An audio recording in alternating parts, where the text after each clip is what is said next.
Hello and welcome दोस्तों, स्वागत है एक बार फिर से एक नई वीडियो में। दोस्तों, अगर आपके पास Redmi Note 11T मोबाइल है और आप उसमें रिंगटोन को चेंज करना चाहते हो तो आज की ये वीडियो पूरा देखिए और आपको पता चल जाएगा किस तरीके से आप यहाँ पर रिंगटोन को चेंज कर सकते हो। तो चलिए बिना टाइम वेस्ट के वीडियो को स्टार्ट कर लेते हैं।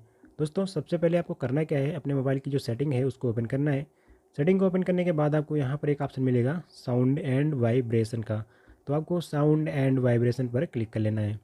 इस पर क्लिक करने के बाद दोस्तों यहाँ से आप देखिए आपकी वॉल्यूम को कम ज़्यादा कर सकते हो। यहाँ से जो आपके वॉल्यूम है उसको कम ज़्यादा कर सकते हो। उसके अलावा यहाँ पर रिंगटोन को चेंज करना है तो यहाँ पर आपको रिंगटोन का ऑप्शन मिल रहा है। तो आपको क्या करना है, रिंगटोन पर क्लिक कर लेना है। जैसे आप रिंगटोन पर क्लिक करोगे तो आपके सामने इस तरीके से आ जाएगा। अब यहाँ पर नीचे स्क्रॉल करोगे तो बहुत सारे गाने मिल जाएंगे, आपको बहुत सारी रिंगटोन्स मिल जाएगी। अब इनमें से जिस भी रिंगटोन को आपको चेंज करना है, सिंपली आपको यहाँ पर जो इमेज का आइकन दिख रहा है इस पर क्लिक करोगे तो आपकी रिंगटोन जो है वो बजना चालू कर देगी। उसके अलावा अगर ये रिंगटोन आपको पसंद आती है तो आपको सेट कैसे करना है, यहाँ पर देखिए बेल का आइकन दिख रहा है। तो आपको बेल के आइकन पर क्लिक कर लेना है और यहाँ से ओके कर देना है।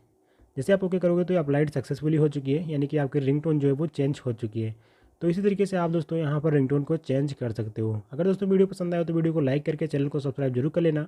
मिलते हैं अगली वीडियो में, तब तक के लिए बाय बाय।